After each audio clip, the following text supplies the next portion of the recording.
ప్రభునందు ప్రియులారా, కూడిన మీ అందరికీ ప్రభువైన యేసుక్రీస్తు నామములో నా యొక్క శుభాభివందనాలు తెలియజేస్తా ఉన్నాను. అందరూ బాగున్నారండి?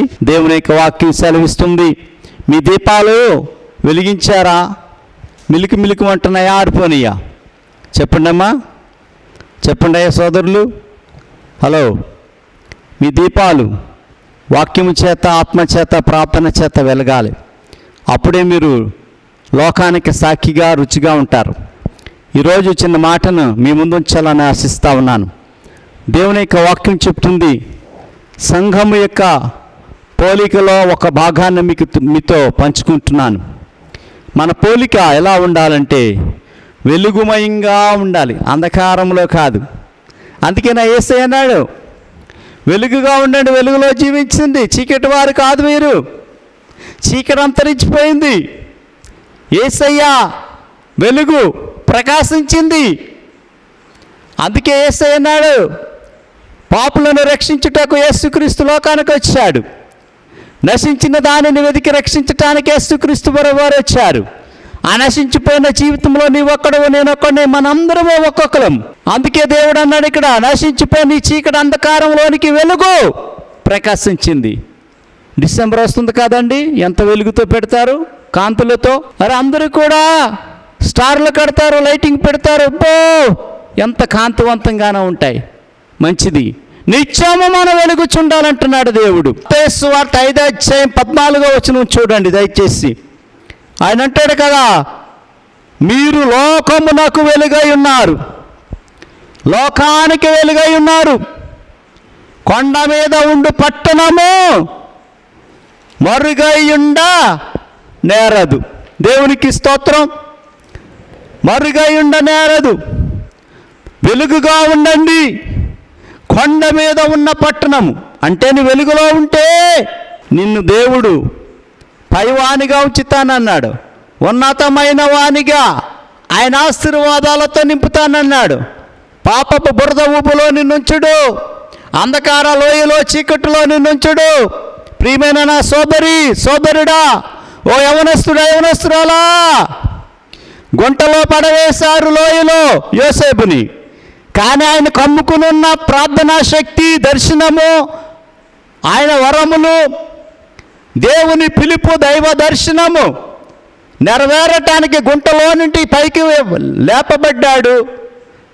ఎక్కడో ఉండవలసిన వాడు దేవుని ప్రణాళికను బట్టి సింహాసనం మీద దేవుడు కూర్చోబెట్టాడు.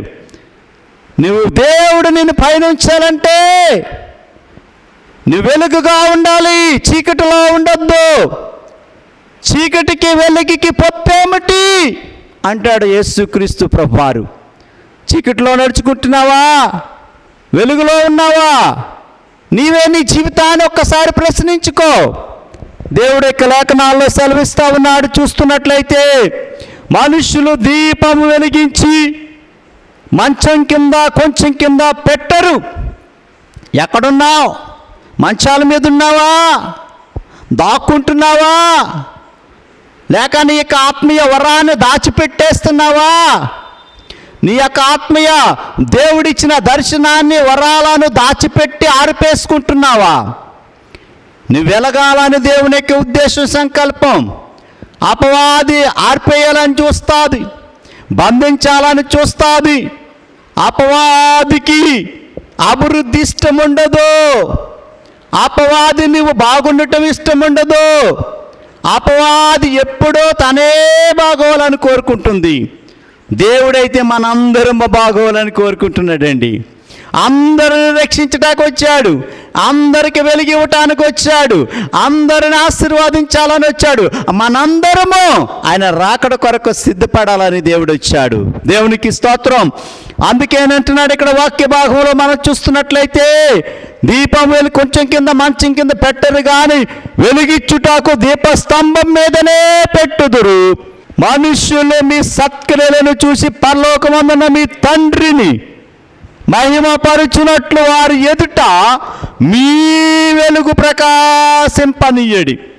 సత్క్రియలు అనగా మంచి కార్యాలు. నీ కార్యాలు, నీ క్రియలు ఏమై ఉన్నాయి? నీ దినచర్యలో దేవునికి ఎలాగున్నావు? నీ దీపం వెలుగుతుందా, ఆరిపోయిందా? అందుకే మీరు దీపము వెలిగించి కొంచెం కింద మంచం కింద కాదు, కానీ దీప స్తంభం మీద పెట్టు. దేవుని యొక్క సాక్ష్యాన్ని పంచుకో, వాక్యాన్ని పంచుకో, దేవునికి సాక్షిగా ఉండండి. యేసయ్య 2 మాటలు చెప్పాడండి, అవి నాకు చాలా ఇష్టము. భూమి మీద నా రాకడ కొరకు విశ్వాసంగా ఉండండి, నాకు సాక్షిగా ఉండండి. ఉందా సాక్ష్యము? ఉందా విశ్వాసము? అందుకే విశ్వాస సహితమైన ప్రార్థన దేవుడు ఇట్టాడట. దేవునికి స్తోత్రం. అందుకే నీ దీపం వెలిగించు. అందుకే దేవుడు అంటున్నాడు ఇక్కడ వాక్యంలో మనం చూస్తున్నట్లయితే, సంఘము ఉండవలసినటువంటి జీవితము వెలుగు సంబంధులుగా ఉండండి, ఆత్మ సంబంధులుగా ఉండండి. వాక్యాన్ని అనుసరించింది, దేవుని అనుసరించింది. మన సత్క్రియలు, మన క్రియలు ఏమై ఉన్నాయి? ఏ పనులు చేస్తున్నాం? ఏం చేస్తున్నావు? నువ్వు చేసేది దేవుడు చూస్తున్నాడు. తగిన ఫలాన్నిస్తాడు. దేవుడు చూడటం లేదనుకోకు. దేవుడు చూస్తున్నాడు, దేవుడు వింటున్నాడు. దేవుడు గొప్ప కార్యాలు చేస్తే దేవుడు అందుకే ఎప్పుడు కూడా నిన్ను పైనుంచుతాడు. ఆయన దీపస్తంభంగా నేను వెలగాలని దేవుడు ఆశిస్తా ఉన్నాడు. నువ్వు వెలుగుతావా? నీ దీపాన్ని ఆర్పేసుకుంటావా? దాక్కున్నావా? మంచం మీద కొంచెం కింద పెడుతున్నావా? నీ జీవితాన్ని ఒకసారి ఆలోచించుకో. దేవునికి నీవు వెలుగుగా ఉండాలని, ప్రకాశమానముగా ఉండాలని, ఆయన కాంతిలో శాంతి కలిగి ఆయనకు కృతజ్ఞులై దేవుని స్తుతించాలని, దేవునికి సాక్షిగా ఉండాలని దేవుడు కోరుకుంటున్నాడు. అందుకే దేవుని రాకడ కొరకు విశ్వాసంగా ఉందాం, సాక్షిగా ఉందాం, వెలుగుదాం. ప్రియమైన దేవుని పిల్లలారా, దేవునిలో వెలగండి, దేవునిక వెలుగు కలిగి ఉండండి. ఒకవేళ నీ జీవితంలో చీకటి ఉందా, దాన్ని తొలగించుకో. యేసు రక్తముతో నీ ప్రతి పాపమును కడుగుకో. యేసు యొక్క పరిశుద్ధాత్మ శక్తితో నింపబడి ఆధ్యాత్మికంగా నీ జీవితాన్ని వెలిగించుకొని ప్రభువు యొక్క ఆశీర్వాదాలు పొందండి. దేవుడు మిమ్మల్ని దీవించునుగాక. ఆమేన్. God bless you all. ఈ వర్తమానం అందించిన మీ దాసులు రెవరెండ్ ఎం రతన్ రాజు గారు.